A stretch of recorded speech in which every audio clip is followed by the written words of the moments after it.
ശാന്തി. ബാബ പറയുന്നു, മധുരമായ കുട്ടികളെ, ഓരോ കാര്യത്തിലും യോഗബലം ഉപയോഗിച്ച് കാര്യം നടത്തൂ. ബാബയോട് ഒന്നും തന്നെ ചോദിക്കേണ്ട കാര്യമില്ല. നിങ്ങൾ ഈശ്വരീയ സന്താനമാണ്. അതിനാൽ യാതൊരു ആസുരീയ കാര്യവും ചെയ്യരുത്. ചോദ്യം: നിങ്ങളുടെ ഈ യോഗബലത്തിന്റെ അതിശയം എന്താണ്?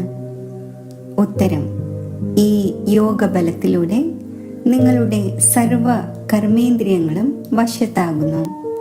യോഗബലം ഇല്ലാതെ നിങ്ങൾക്ക് പാവനമാകുവാൻ സാധിക്കില്ല. യോഗബലത്തിലൂടെയാണ് മുഴുവൻ സൃഷ്ടിയും പാവനമാകുന്നത്.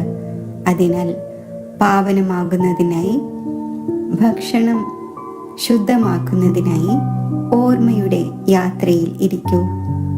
യുക്തിയോടെ നടക്കൂ. വിനയത്തോടെ പെരുമാറൂ. ഓം ശാന്തി. ആത്മീയ പിതാവ് ആത്മീയ കുട്ടികൾക്ക് മനസ്സിലാക്കിച്ചു തരുന്നു.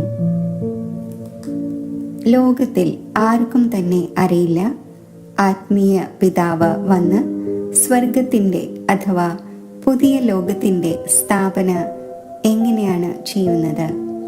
ആരും തന്നെ അറിയുന്നില്ല. നിങ്ങൾക്ക് ബാബയോട് ഒരു പ്രകാരത്തിലുമുള്ള യാചന നടത്തുവാൻ സാധിക്കില്ല.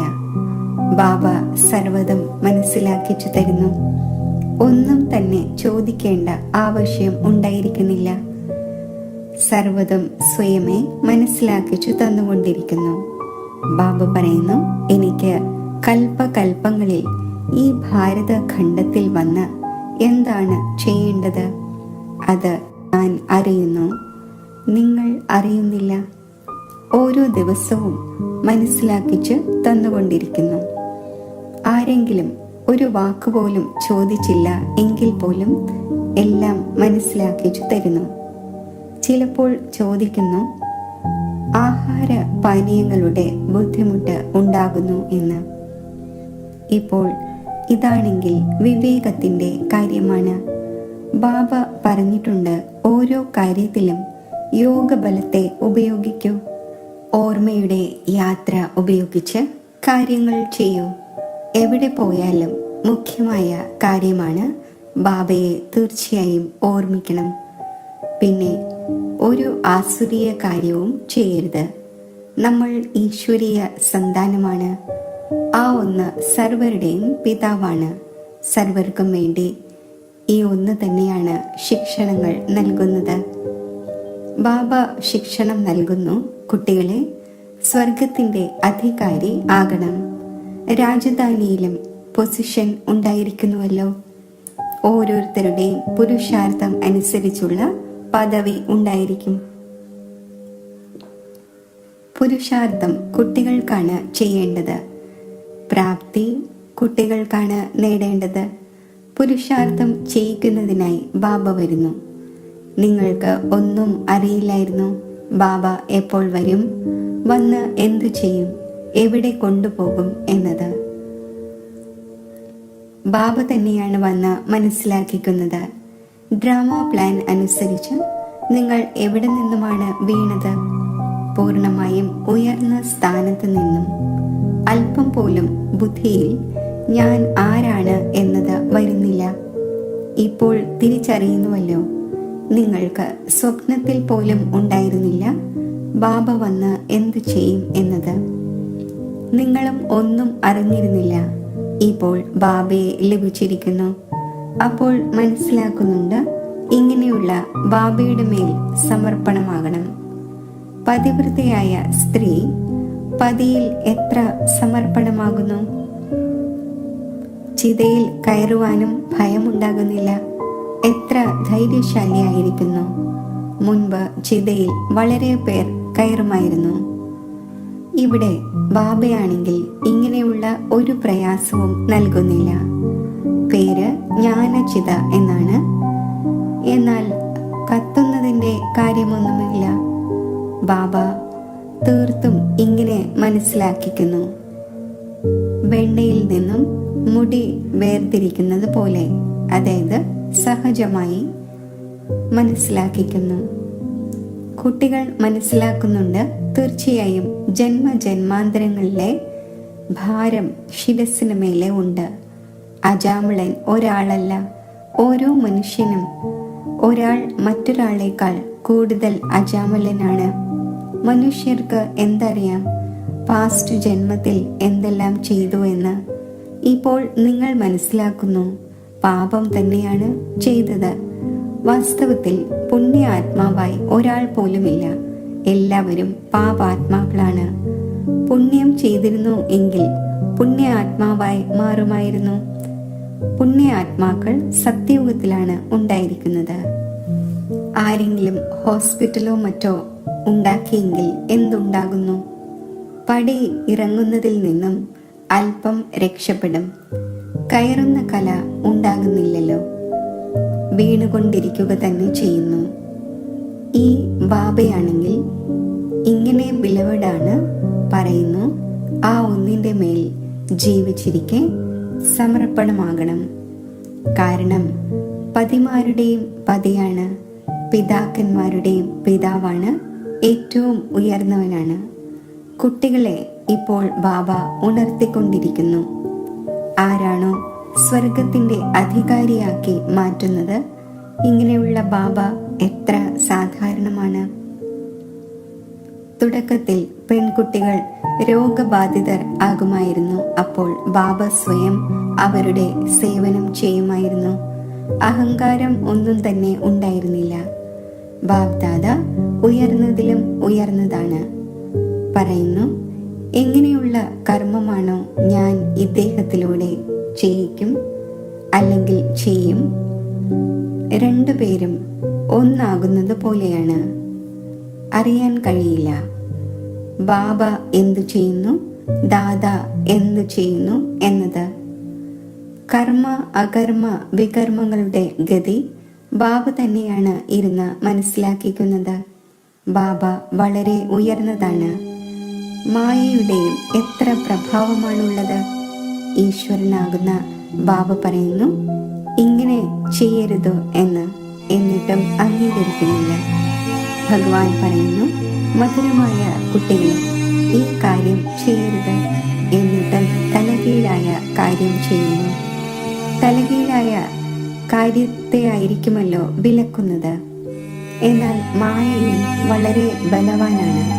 അറിയാതെ പോലും ബാബയെ മറന്നു പോകരുത്. എന്തു തന്നെ ചെയ്താലും അടിച്ചാലും ഇടിച്ചാലും ഇങ്ങനെയൊന്നും ബാബ ചെയ്യുന്നില്ല. എന്നാൽ എക്സ്ട്രീമായത് ബാബ പറയുകയാണ്, ഗീതവുമുണ്ട്, നിന്റെ വാതിൽ ഒരിക്കലും ഉപേക്ഷിക്കുകയില്ല. എന്തു തന്നെ പറഞ്ഞാലും പുറത്ത് ഉണ്ടായിരിക്കുന്നത് തന്നെ എന്താണ്? ബുദ്ധിയും പറയുന്നു, എവിടെ പോകുവാനാണ്? ബാബ ചക്രവർത്തി പദം നൽകുന്നു, പിന്നീട് ഒരിക്കലും ലഭിക്കുന്നില്ല. അടുത്ത ജന്മത്തിൽ കുറച്ച് ലഭിച്ചേക്കാം എന്നൊന്നുമില്ല. അങ്ങനെയല്ല, ഇത് പാരലൗകിക പിതാവാണ്. ആ ഒന്ന് പരിധിയില്ലാത്ത സുഖധാമത്തിൻ്റെ അധികാരിയാക്കി നിങ്ങളെ മാറ്റുന്നു. കുട്ടികൾക്ക് ദൈവിക ഗുണവും ധാരണ ചെയ്യണം. അതിൻ്റെയും നിർദ്ദേശം ബാബ നൽകുന്നു. തൻ്റെ പോലീസ് ആദിയായ ജോലിയും ചെയ്തുകൊള്ളൂ, ഇല്ലെങ്കിൽ ഡിസ്മിസ് ചെയ്യും. തൻ്റെ കാര്യം ചെയ്യുക തന്നെ വേണം. കണ്ണുരുട്ടി കാണിക്കേണ്ടി വരും. എത്ര സാധിക്കുമോ സ്നേഹത്തോടെ കാര്യങ്ങൾ നടത്തൂ, ഇല്ലെങ്കിൽ യുക്തിയോടെ കണ്ണുരുട്ടി കാണിക്കൂ. അടിക്കരുത്. ബാബയുടെ എത്ര അനേകം കുട്ടികളാണുള്ളത്. ബാബയ്ക്കും കുട്ടികളുടെ ചിന്ത ഉണ്ടായിരിക്കുമല്ലോ. മുഖ്യമായ കാര്യമാണ് പവിത്രമായിരിക്കുക. ജന്മജന്മാന്തരങ്ങളായി നിങ്ങൾ വിളിച്ചുവല്ലോ, ഹേ പതീത പാവന, വന്ന് നമ്മെ പാവനമാക്കി മാറ്റൂ. പക്ഷെ അർത്ഥം ഒന്നും തന്നെ മനസ്സിലാക്കുന്നില്ല. വിളിക്കുന്നുണ്ട്, അപ്പോൾ തീർച്ചയായും പതീതമാണ്. ഇല്ലെങ്കിൽ വിളിക്കേണ്ട ആവശ്യമില്ല, പൂജയുടെയും ആവശ്യമില്ല. ബാബ മനസ്സിലാക്കിച്ചു തരുന്നു, അബലകളായ നിങ്ങളുടെ മേൽ എത്ര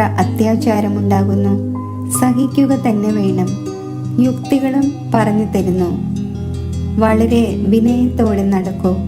പറയൂ, അങ്ങ് ഭഗവാനാണ്. പിന്നെ ഇത് എന്തിനു ചോദിക്കുന്നു?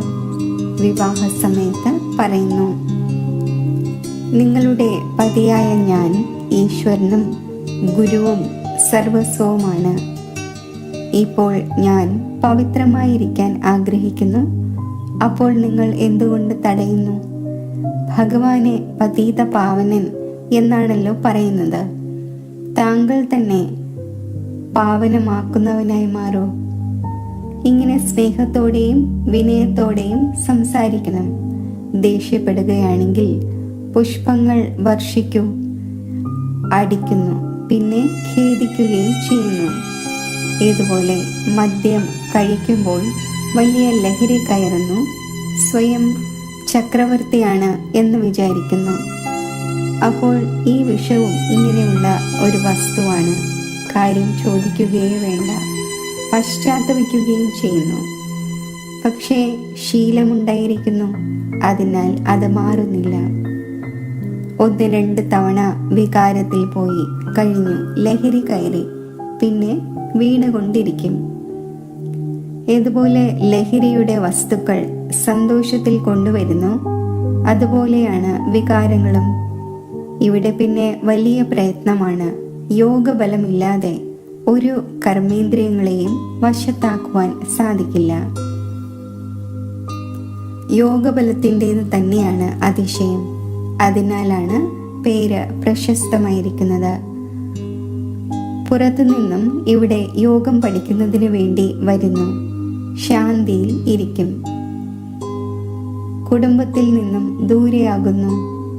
അതാണെങ്കിൽ പകുതി കൽപ്പത്തേക്കുള്ള ആർട്ടിഫിഷ്യൽ ശാന്തിയാണ്. ആർക്കും സത്യമായ ശാന്തിയെക്കുറിച്ച് അറിയുകയേയില്ല.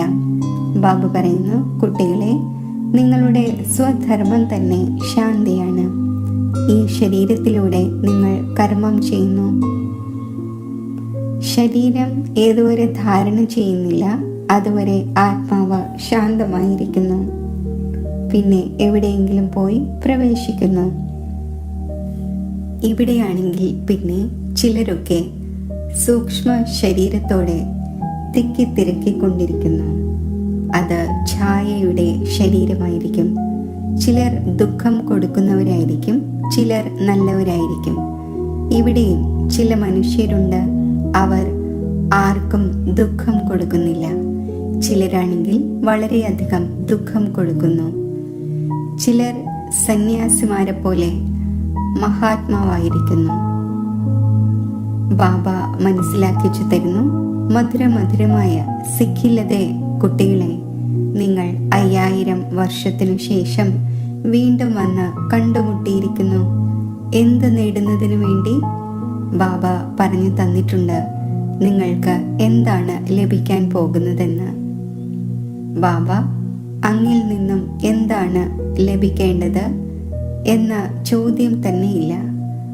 അങ്ങാണെങ്കിൽ ഹെവൻലി ഗോഡ് ഫാദറാണ്, പുതിയ ലോകത്തിൻ്റെ രചയിതാവാണ്. അപ്പോൾ തീർച്ചയായും അങ്ങിൽ നിന്നും ചക്രവർത്തി പദവി തന്നെ ലഭിക്കും. ബാബ പറയുന്നു, അല്പമെങ്കിലും കുറച്ച് മനസ്സിലാക്കുന്നുവെങ്കിൽ സ്വർഗത്തിൽ തീർച്ചയായും വരും. ഞാൻ സ്വർഗം സ്ഥാപിക്കുവാൻ വന്നിരിക്കുന്നു. വലുതിലും വലിയ വ്യക്തിത്വമാണ് ഭഗവാനും പ്രജാപിത ബ്രഹ്മാവും. നിങ്ങൾക്കറിയാം വിഷ്ണു ആരാണ്? മറ്റാർക്കും തന്നെ അറിയില്ല. നിങ്ങൾ പറയും, നമ്മൾ ഇവരുടെ വംശത്തിലുള്ളവരാണ്. ഈ ലക്ഷ്മി നാരായണൻ സത്യയുഗത്തിൽ രാജ്യം ഭരിക്കുന്നു. ഈ ചക്രം ആദിയായവ വാസ്തവത്തിൽ വിഷ്ണുവിന് ഉണ്ടായിരിക്കുന്നില്ല. ഈ അലങ്കാരങ്ങൾ നമ്മൾ ബ്രാഹ്മണരുടേതാണ്. ഇപ്പോൾ ഇത് നോളജാണ്. സത്യയുഗത്തിൽ ഇത് മനസ്സിലാക്കിക്കുകയില്ല. ഇങ്ങനെയുള്ള കാര്യങ്ങൾ പറഞ്ഞു തരുവാൻ ആരിലും ശക്തിയില്ല. നിങ്ങൾ ഈ 84ന്റെ ചക്രത്തെ അറിയുന്നു. ഇതിന്റെ അർത്ഥം ആർക്കും മനസ്സിലാക്കുവാൻ സാധിക്കുകയില്ല. കുട്ടികൾക്ക് ബാബ മനസ്സിലാക്കിച്ചു തന്നു. കുട്ടികൾ മനസ്സിലാക്കി കഴിഞ്ഞു. നമുക്ക് ഈ അലങ്കാരങ്ങൾ ശോഭിക്കുന്നില്ല. നമ്മൾ ഇപ്പോൾ ശിക്ഷണം നേടിക്കൊണ്ടിരിക്കുന്നു, പുരുഷാർത്ഥം ചെയ്തുകൊണ്ടിരിക്കുന്നു. ഇനി ഇങ്ങനെയായി മാറും. സ്വദർശന ചക്രം തിരിച്ച് തിരിച്ച് നമ്മൾ ദേവതയായി മാറും. സ്വദർശന ചക്രം എന്നാൽ രചയിതാവിനെയും രചനയുടെ ആദി മധ്യ അന്ത്യത്തെയും അറിയുക. മുഴുവൻ ലോകത്തിലും ആരും ഇത് മനസ്സിലാക്കുന്നില്ല, ഈ സൃഷ്ടിയുടെ ചക്രം എങ്ങനെ തിരിയുന്നു എന്ന്. ബാബ എത്ര സഹജമാക്കി മനസ്സിലാക്കിച്ചു തരുന്നു. ഈ ചക്രത്തിന്റെ ആയുസ് ഇത്രയും വലുതാകുവാൻ സാധിക്കില്ല. മനുഷ്യ സൃഷ്ടിയുടെ സമാചാരമാണ് കേൾപ്പിക്കുന്നത്, ഇത്രയും മനുഷ്യരുണ്ട് എന്നെല്ലാം. അല്ലാതെ എത്ര ആമകളുണ്ട്, മത്സ്യങ്ങൾ ആദിയായവ എത്രയുണ്ട്, ഇങ്ങനെയൊന്നും പറഞ്ഞു തരുന്നില്ല. മനുഷ്യരുടെ തന്നെ കാര്യമാണ്. നിങ്ങളോടും ചോദ്യം ചോദിക്കുന്നു. ബാബ എല്ലാം പറഞ്ഞു തന്നുകൊണ്ടിരിക്കുന്നു. കേവലം അതിൻ്റെ മേൽ പൂർണ്ണ ശ്രദ്ധ നൽകണം. ബാബ മനസ്സിലാക്കിച്ചു തന്നു, യോഗബലത്തിലൂടെ നിങ്ങൾ സൃഷ്ടിയെ പാവനമാക്കുന്നു. എങ്കിൽ യോഗബലം കൊണ്ട് എന്തുകൊണ്ട് ആഹാരം ശുദ്ധമാവുകയില്ലേ? ശരി, നിങ്ങൾ ഇങ്ങനെയായിരിക്കുന്നു, പിന്നെ ആരെയെങ്കിലും തനിക്ക് സമാനമാക്കി മാറ്റുന്നുണ്ടോ? ഇപ്പോൾ കുട്ടികളായ നിങ്ങൾ മനസ്സിലാക്കുന്നുണ്ട്, ബാബ വന്നിരിക്കുന്നു സ്വർഗത്തിന്റെ ചക്രവർത്തി പദം വീണ്ടും തരുന്നതിനായി. അപ്പോൾ ഇത് റെഫ്യൂസ് ചെയ്യാൻ പാടില്ല. വിശ്വത്തിന്റെ ചക്രവർത്തി പദം നിരസിച്ചു എങ്കിൽ തീർന്നു. പിന്നെ റെഫ്യൂസിൽ, അതായത് മാലിന്യത്തിൽ പോയി പതിക്കും. ഈ മുഴുവൻ ലോകവും മാലിന്യമാണ്. അപ്പോൾ ഇതിനെ റെഫ്യൂസ് എന്ന് തന്നെ പറയും. ലോകത്തിന്റെ അവസ്ഥ നോക്കൂ എന്താണ്. നിങ്ങൾ അറിയുന്നുണ്ട്, നമ്മൾ വിശ്വത്തിന്റെ അധികാരിയാകുന്നു. ഇത് ആർക്കും അറിയില്ല. സത്യയുഗത്തിൽ ഒരേ ഒരു രാജ്യമാണ് ഉണ്ടായിരുന്നത് എന്ന് അംഗീകരിക്കുകയില്ല. തൻ്റെ ഗർവ് ഉണ്ടായിരിക്കുന്നു. അപ്പോൾ പിന്നെ അല്പം പോലും കേൾക്കുന്നില്ല.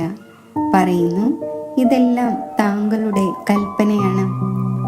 കൽപ്പനയിലൂടെ തന്നെയാണ് ഈ ശരീരവും മറ്റും ഉണ്ടായിരിക്കുന്നത്. അർത്ഥം ഒന്നും മനസ്സിലാക്കുന്നില്ല. ഇത് ഈശ്വരന്റെ കൽപ്പനയാണ്. ഈശ്വരൻ എന്താഗ്രഹിക്കുന്നുവോ അതുണ്ടാകുന്നു. ഈശ്വരന്റെ കളിയാണിത്. ഇങ്ങനെ പറയുന്നു, കാര്യം ചോദിക്കുകയേ വേണ്ട. ഇപ്പോൾ കുട്ടികളായ നിങ്ങൾക്കറിയാം, ബാബ വന്നു കഴിഞ്ഞു. വൃദ്ധരായവരും പറയുന്നു, ബാബ ഓരോ 5000 വർഷത്തിനു ശേഷവും നമ്മൾ അങ്ങിൽ നിന്നും സ്വർഗത്തിന്റെ സമ്പത്ത് നേടുന്നു. നമ്മൾ ഇപ്പോൾ വന്നിരിക്കുന്നു സ്വർഗത്തിന്റെ രാജപദം നേടുന്നതിനായി. നിങ്ങൾക്കറിയാം, എല്ലാ ആക്ടേഴ്സിനും തൻ്റെതായ പാർട്ടുണ്ട്. ഒരാളുടെ പാർട്ട് പോലെ ആയിരിക്കില്ല ഇനിയൊരാൾക്ക് ലഭിക്കുന്നത്. നിങ്ങൾ വീണ്ടും ഇതേ നാമരൂപത്തിൽ വന്ന് ഇതേ സമയത്ത് ബാബയിൽ നിന്നും സമ്പത്ത് നേടുന്നതിനുള്ള പുരുഷാർത്ഥം ചെയ്യും. എത്ര അളവറ്റ സമ്പാദ്യമാണ്! ബാബ പറയുന്നു, അല്പമെങ്കിലും കേട്ടാൽ സ്വർഗത്തിൽ വരും. എന്നാൽ ഓരോ മനുഷ്യനും ഉയർന്നതാകുന്നതിനുള്ള പുരുഷാർത്ഥം തന്നെയാണല്ലോ ചെയ്യുന്നത്. അപ്പോൾ പുരുഷാർത്ഥമാണ് ഫസ്റ്റ്.